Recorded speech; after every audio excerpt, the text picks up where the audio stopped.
Assalamualaikum warahmatullahi wabarakatuh. Masih bersama channel Sunan Kalisaleh. Di Idul Adha ini kalian masih bisa menikmati daging kurbannya loh. Alhamdulillah kalian masih diberi kesehatan. Selalu jaga kesehatan dan perhatikan protokol kesehatan. Nah, di video kali ini kita akan memperbaiki mainan kerincing kita. Tapi sebelum nonton kita cek dulu sudah subscribe apa belum nih. Kalau sudah, yuk kita lanjut. Nah, ini sebetulnya mainan ini sudah rusak, jadi atasnya itu diputar sudah nggak mau mutar lagi manual. Di bagian atasnya itu kan ada putarannya ini. Nah, di situ itu sudah nggak bisa memutar lagi, jadi istilahnya sudah rusak. Maka kita akan bongkar untuk dijadikan otomatis saja. Perhatikan lagi ya lur, yuk kita bongkar dulu bagian atasnya. Seperti ini, digunting saja.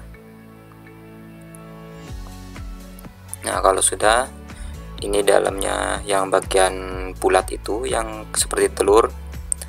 Nah, di situ ada sebuah mekanik ya, mekanik manual. Maka kita bongkar-bongkar dulu. Ini ada pengait-pengaitnya. Yang bagian pengait-pengait ini kita copotin satu persatu ya lur. Copotin satu-satu. Agak sulit emang lur, tapi kita bisa dibantu dengan obeng. Nah, ini dia bagian atasnya, dan bawah memang agak sulit nih. Sulit karena mungkin belum terbiasa, jadinya agak sulit. Nah, ini karena bayi saya masih 4 bulan guys. Nah, jadi daripada harus beli lagi, saya bongkar saja ini, tak jadikan otomatis, tinggal colok mutar sendiri begitu lur, daripada harus diputer manual kan, mati putar lagi, mati putar, aduh capek. Jadi saya berinisiatif untuk membuat sebuah mainan putar kerincing yang otomatis. Jadi di dalamnya itu lur ada as dan pengaitnya. Nah, nanti yang diputar adalah bagian asnya. Nah, bagian yang ini yang ada dua plat ini yang tipis, bagian penahannya. Awalnya saya menggunakan untuk asnya itu, saya gunakan sebuah sedotan loh. Ternyata ketika dijalankan itu nggak bisa bertahan lama, sehingga nanti saya akan rubah lagi.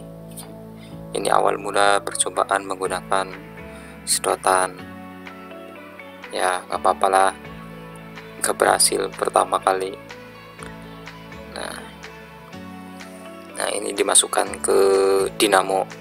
Kebetulan ini dinamo bekas printer lur, bekas printer yang sudah nggak kepake, saya ambil dinamonya lalu saya pakai kan ke mainan ini. Nah, hasilnya seperti ini. Sebetulnya sudah jadi, hanya menggunakan alat-alat ataupun bahan-bahan yang sudah kita bongkar tadi.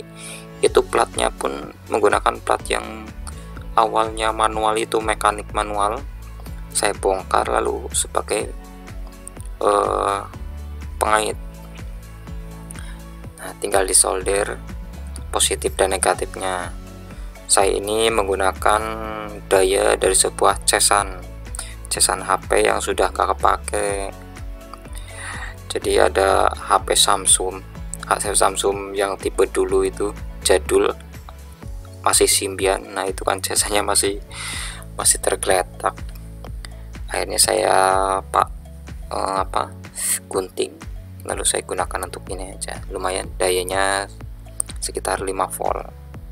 Nah, ini tadi yang menggunakan sedotan, ketika dijalankan ternyata itu lepas, sehingga saya menggunakan ataupun mengganti partnya pakai terminal kabel.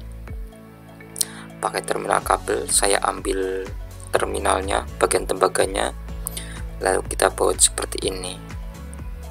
Nah, ini kan dibaut, jadi ada 2 buah baut yang saling berseberangan. Nah, as yang di mainan kita masukkan ke dalam terminal ini, terus as yang satunya dimasukkan ke terminal yang sebelahnya.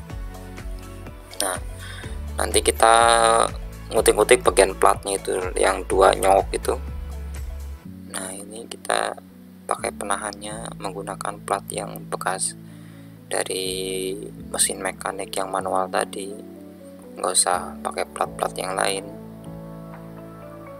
tinggal dicantolin aja di situ. Awalnya ada kesulitan di bagian penempatan, tapi setelah diakal-akali ya alhamdulillah bisa mengait lah. Ini kan kesulitan banget, masukin bautnya saja susah sekali, masya Allah. Nah seperti inilah hasilnya seperti ini lur. Jadi nanti, dan kalau misalnya kabelnya kalian kurang panjang ya bisa ditambahkan kabel. Kalau tempat saya karena kebetulan kabelnya dekat dengan terminal listrik, ya cukup lah. Ini casan zaman dulu itu panjang-panjang lur kabelnya lur. Waktu casan zaman dulu kan ini kepeng, tapi kabelnya panjang. Nah seperti inilah hasilnya. Jadinya nggak usah perlu diputar-putar secara manual, ini sudah otomatis lur. Gini. Nah kita colokkan saja ke terminal, lalu udah deh otomatis berputar-putar. Ya lebih kencang pakai bekas colokan terminal ini daripada pakai sedotan tadi. Nah anakku juga alhamdulillah suka dilihatin terus. Kalau dia lagi galau kan sambil ngelamun ngeliatin mainan kayak gini kan dia nggak nangis. Nah sekian lur, nanti bisa bertemu lagi di video-video yang lain ya lur. Jangan lupa di subscribe, like, dan komen untuk membantu channel ini lebih berkembang ya lur. Sampai bertemu lagi di video selanjutnya. Matur nuwun, see you, goodbye.